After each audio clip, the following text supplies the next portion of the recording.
Howdy there again, YouTube. Yesterday I got my nutter bypass done and I fiddled around with the carburetor. I actually think, watching over my video again, that maybe that choke's on backwards because it wasn't closed at the start, but then it closed up, and then I think it just jumped up in a high idle just because there's a high idle feature on there, so that might be the case there. And as far as what I heard for that vacuum leak, that's probably a vacuum leak anyway. So I wasted like all day just scratching my head, you know, thinking, okay, let's get to the bottom of this before we start tearing shit apart. But anyway, I got my nutter bypass complete. That's just basically simple. I was thinking, okay, it's gonna be a pain in the butt figuring out which wires are where. It's not. You just undo the electrical tape, go into your distributor, you find that orange wire, you connect it to the green, the light green wire on this plug. Yeah, shit's in the way. I'm sorry, guys. Trace it back a little bit. But yeah, you can see that light green wire. That's going to that plug right there. You're just going to splice right into that orange to light green. And then this purple wire, this is going to be really hard to see. I need the light for this one, because it's down there. You can see right there. You're going to splice the purple wire into the existing purple wire. Like, you're going to cut it, but then reattach it to itself with this wire into it. And that's it. That's all you need to do. Of course, you still have the carburetor. I think you can unplug the stepper motor and everything off your carburetor, because it's just working by itself like a old school carburetor. Because all this is doing is just bypassing the computer and letting the engine run by itself without the computer interfering in it. If you do own, 258 in your Jeep CJ or Eagle or Concorde or whatever, this is very highly recommended, because the computer really does make the engine run like shit. Yeah, you'd be surprised of how much of a difference that makes. And I also experimented with hooking my Distributor Advanced to manifold vacuum right by the brake booster, and couldn't really say if there was a difference, because I was just kind of starting up the engine for the first time, but it was running fine for the most part, other than a little rough idle, because I'm trying to figure out this choke issue, and I perhaps got a small vacuum leak back there, because that's what it sounds like it was. So now, TFI upgrade. This is should be pretty straightforward itself. You're going to be removing that coil down here, that 18,000 volt coil, and you're going to install this 35,000 volt TFI coil. Yeah. And then you got a little connector for this coil that you gotta connect the wires to, going to that coil. Then you got a cap adapter and larger cap, because with that much extra volts, that little distributor is going to arc inside of itself and not work worth a crap. So you got a bigger distributor cap, and along with that, bigger coil, it's inside there. And then to top it off, you need bigger ignition wires, and then you're going to regap your plugs to 45 thousandths. And then I guess you could check your timing again, but you're not going to be turning the timing. It's still locked in place. You're just swapping off the cap, basically, and coil and wires. You're not really changing the timing or anything, so the timing shouldn't change unless you loosen the base there and turn it that way. But it'd probably be a good idea to retime it after you do this and do a carb swap and everything, just to be sure of everything. I'm not sure if I even have a timing light, so I might not be able to exactly do that, but the timing shouldn't have changed much other than my vacuum advance. Going to manifold, advancing the timing then, which you shouldn't have to retime your engine for that. It should just work by advancing the ignition timing alone. It'll lower the ignition temperatures and increase efficiency. People that do it to other engines say they're got better throttle response and just runs a little better. So yeah, there's that. And it is freezing out. And all I got is this warm light and electric heater. Nice. And no wood. Oh well. This shouldn't take too long anyway. Let's get started then. First things first, you want to make sure you got the firing order Yeah, I could turn off the light right now. Here. It's small, I know. 153624. So you can see how it's marked out there. You want to make sure you know that so you don't mix up the wires or anything. So you can go through it 153624 153624, you know. And you just basically remember that, or leave it out here and just take apart the cap and rotor and get that coil out of there and get her done. Shouldn't be too hard. Hardest part probably connecting these with the little crimping pliers and shrink wrap probably. So let's get to it. Alright, so the cap, just 2 screws. And pull the wires, take it off. Definitely looks like it's still usable. Doesn't look too worn out. And once you pull that off, you can get all your wires out. And then you just pull the cap. It just sits in there on that. Again, that doesn't look too bad either. Definitely reusable. Now, this coil, they say it's easier to just take it off from on the bracket there. And the bracket, as you can see, it looks like those star nuts right there, those star pattern things. I'm not sure if I even have one of those, so that'll be fun. But yeah, you can just take that off. I'm not sure how that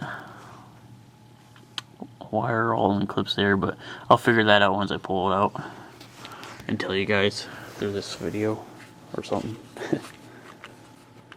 Alright, so if you're one of the very many that do not have those star pattern Allen size Allen wrenches, you know, which, you know, most of you don't, you can always use a regular size Allen wrench, maybe 3/16 size seem to work best. It's still a little loose, but luckily mine aren't tight. I just stuck it in there just to test fit, and it knows how to turn loose. So hopefully you guys are all the same. Otherwise, if they're tight and he just tries to go on these and they start rounding it, you know, you probably want to find the proper size, you know, because then you might strip it out and then you'll never get it out, and then you have to like find someone who knows what they're doing and then look like a giant goof. So yeah, just a little tip for you guys. And it's gone. Okay, here's a bracket. I ultimately found I just loosen up this nut and you can just take that coil out. It actually makes it easier that way. I'm not sure who said it would be easier just taking this out with the whole coil in there. I did end up finding one of the star hex Allen things right here. Fits a 1/4 inch drive socket. Well, not drive, but just a 1/4 inch socket right there.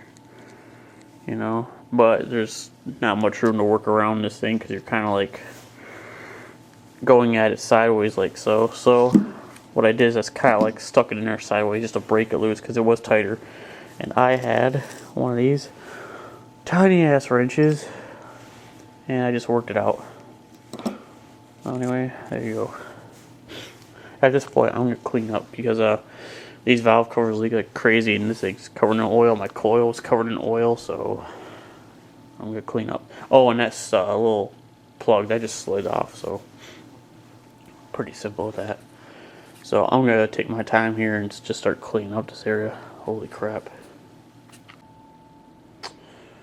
Alright, so if there was something that you didn't understand, and I probably never really understood, is why would he send a coil that looked like that to replace a coil like that?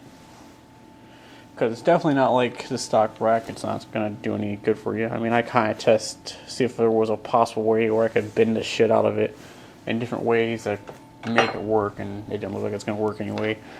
And it's not like these will screw into those holes. It's not spaced correctly, and they're not even the right size anyway. So what I'm going to have to do is figure out how to make a custom bracket mount. Or if you're one of those guys, you could try and figure out somewhere to mount this somewhere else. I don't know. Like maybe you're like, hey, let's just do it on top of the valve cover like that, or somewhere.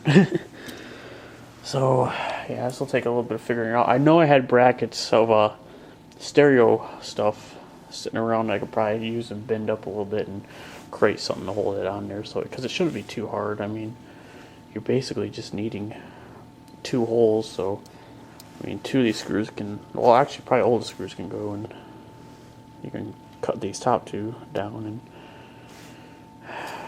kind of create a bracket to hold it, maybe like so, or like so, however way you want it against the engine. So I'll have to go figure out where all my shit is and get it cobbled together. So here you got it, guys, a little custom shitty looking bracket there, basically holding on. I cut the screws down that were supplied down to that length because they don't really need to be super long. I'm gonna have the plug on the outside because I think that'd make it a little easier to go in and out than, you know, this coil wire that just pops off. And now it's just a matter of running those through here. Might need to grab some more washers for that, and it should bolt up, and maybe I'll adjust it, trim some more off, tighten it, whatever. I'm sure you guys can figure out and do your own little brackets your way. This should work for me. I mean, it might bounce around a little, but whatever, it'll hold it. Yeah, if you haven't figured this out, you know, this coil is totally not the right kind for the application, so I gotta cobble up something, you know. You couldn't just send me, you know, a fucking coil that's the right style that would just fucking fit in a fucking bracket that was already here and I would have been wham bam done. No, I had to freaking figure out how to cobble up something, just make it a bigger pain in the ass. So if you do buy this upgrade from Gronk, don't bother with the TFI kit. You just get your own shit, because this is just bullshit. It's bullshit, man. It's just bullshit.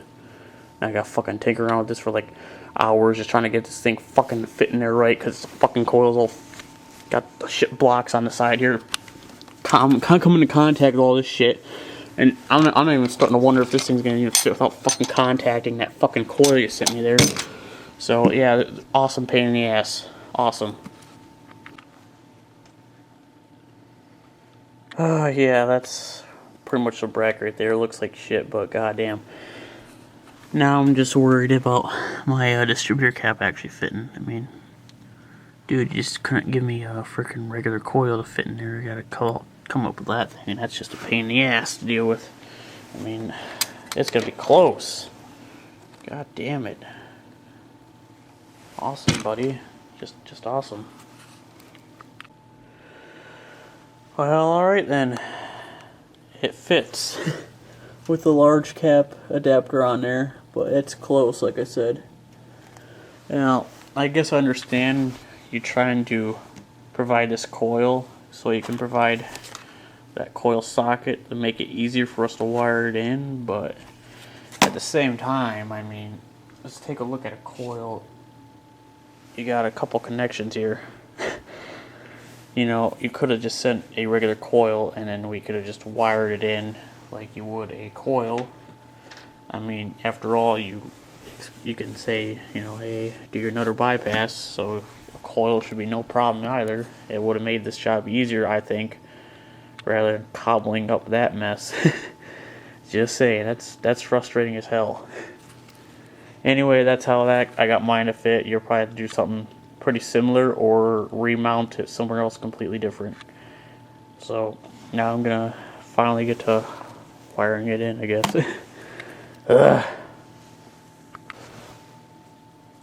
So at this point I'm pretty confused on what the hell's going on, because I got 3 wires for this coil, you know, where another normal coil would only have 2 wires. So I guess I figured out that these 2 are ground wires. That's the positive wire. Could probably guess that, but I was wondering what the fuck am I supposed to do with this extra green wire, and it seems like I just have to tape it off, maybe, I guess. And as far as which wire is which on here, it looks like, again, the green wire is the ground. Look on here, you see your coil negative, and it's a green wire, so I'm going to assume it's the green wire. Now, I did have a capacitor thingy on the end of here, but it literally just fell off.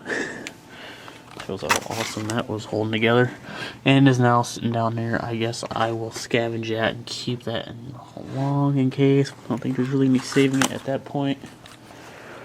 So now it's just a matter of chopping this shit up and getting it together and taping off this one wire, because I don't know what the fuck else to do with it.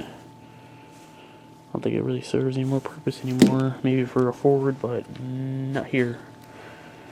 I guess you can use that wire for your attack, maybe, if it's the same setup, yeah. So I guess I'll do that real fast and get the shit connected. Alright, so I just got finished doing a little crimp job here. Yeah, I used butt connectors, and then I used some shrink wrap here. 2 different sizes of shrink wrap, one to fit around the butt connector, and then smaller ones to kind of finish off the wires.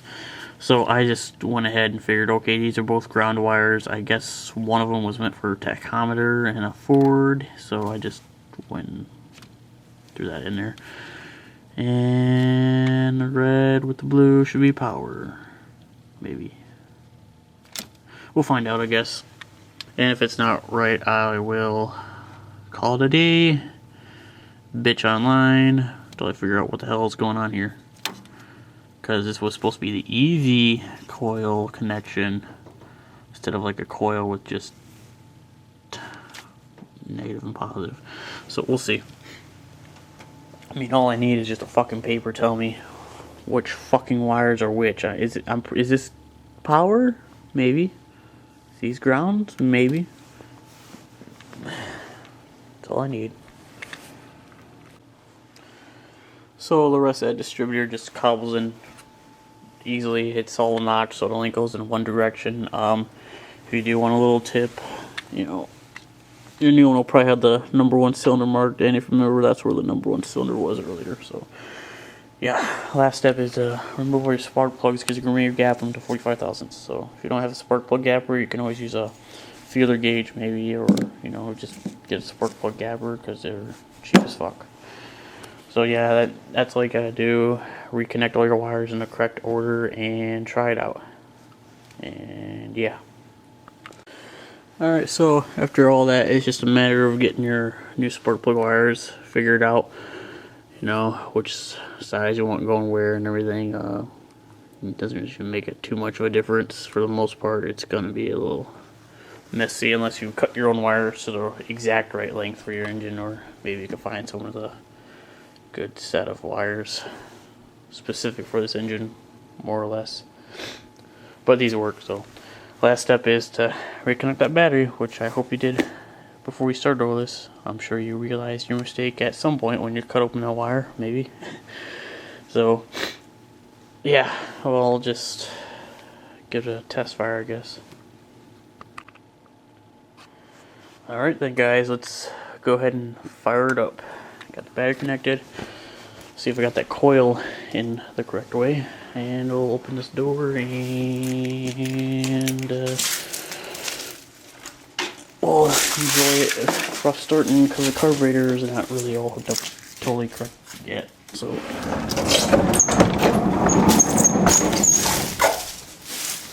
give a little ventilations. My toes are like going numb.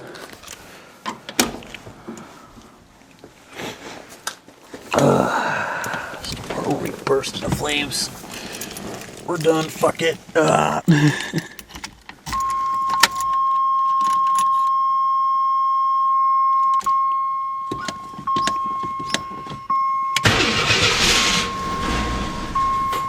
I guess I got it wired correctly.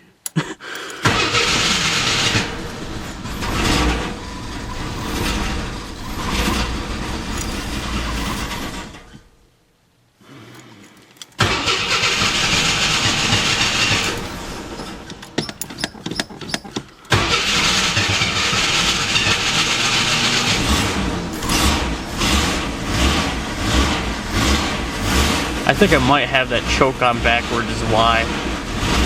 Because once it's warmed up, it'll try high idling all the time. Plus there might be a vacuum leak too. Just idle. No, she's not having it.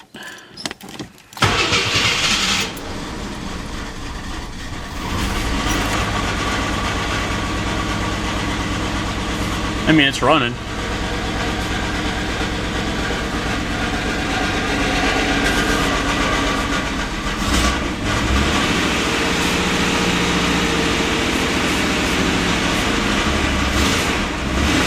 Doesn't seem like it's missing.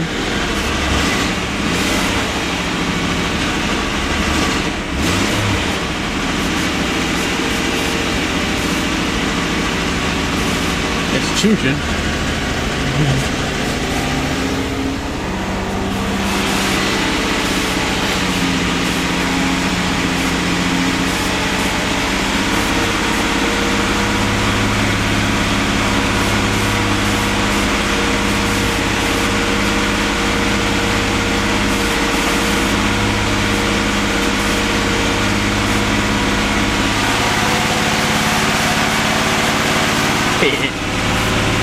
Alright, see if it idle.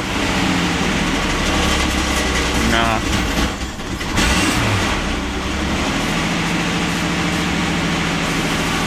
Not yet. I might have that choke on backwards though, guys. A little embarrassment. Because it was snapping shut every time I gave it throttle, and then it would high idle like crazy. So once it warms up, it'll be running really fast.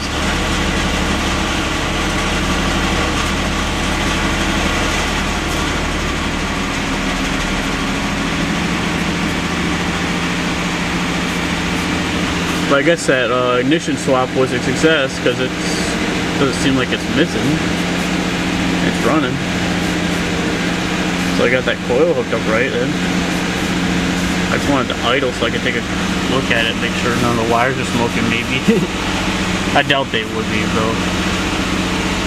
Very much so actually. It's working, it's working.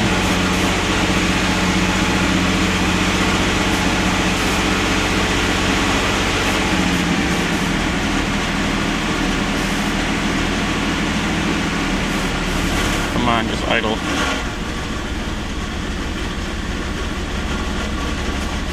See, now that seems like a miss.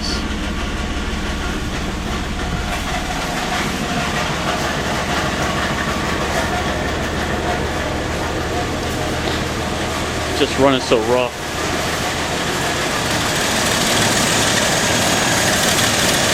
Maybe not. I don't know.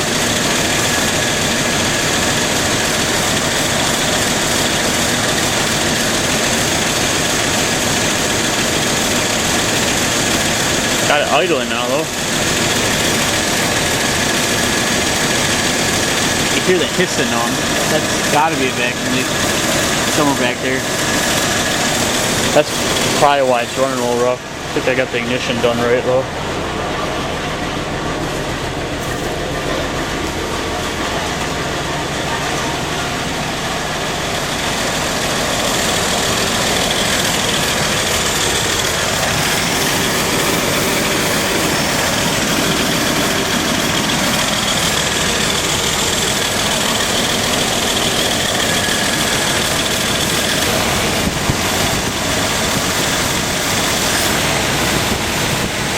See how it's kind of going up on the idle and kind of sticking a little bit there.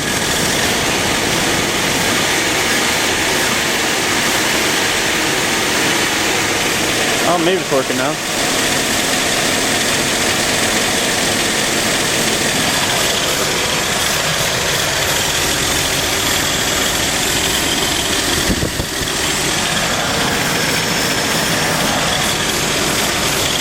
Yeah, I'm gonna check for that leak with starter fluid and just kind of spray around the base of the carburetor and everything.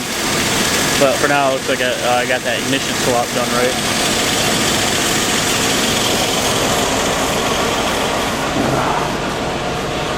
It's not smoking anymore now. Usually, the car would be smoking for a good 5 minutes.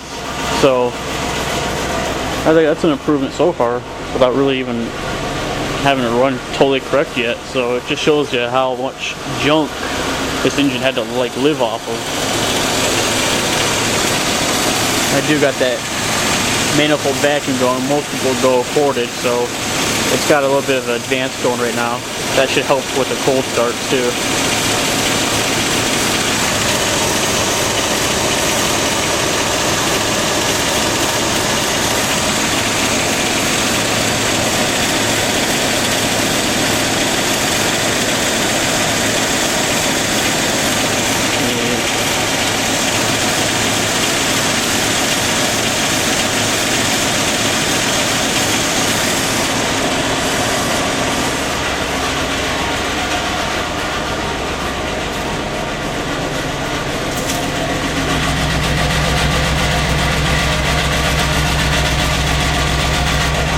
I have a little miss. It's just not running rough enough to make me think I got a miss going.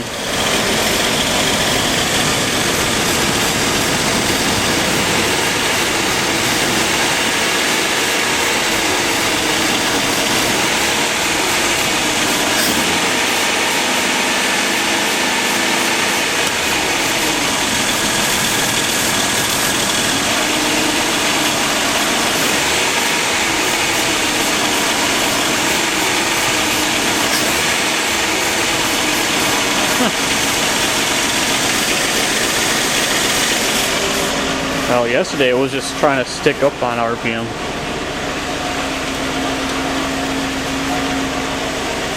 Ooh, it's starting to smell like exhaust in here, guys. Idling 1,000. It does kind of sound like I got a miss though.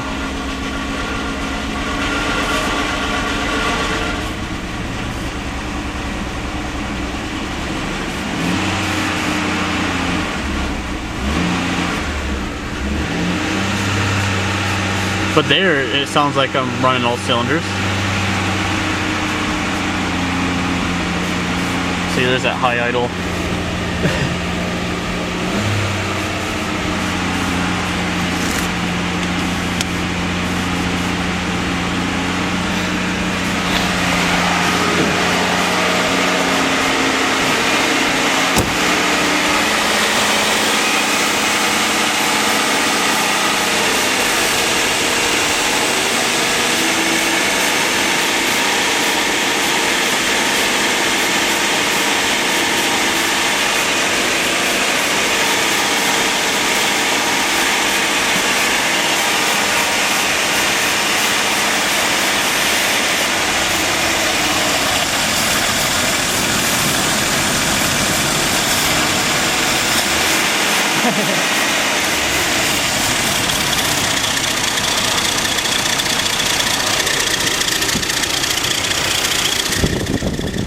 Yeah, I probably got that thing on backwards there. Whoops.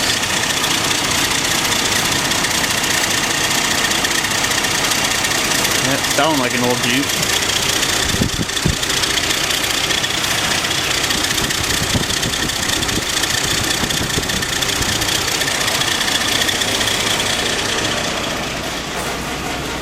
Well, I guess I got the ignition swap done already though, so that's good news.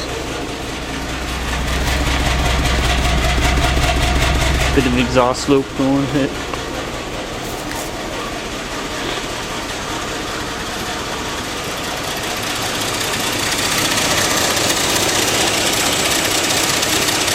Yeah, it's definitely the belt breaking that.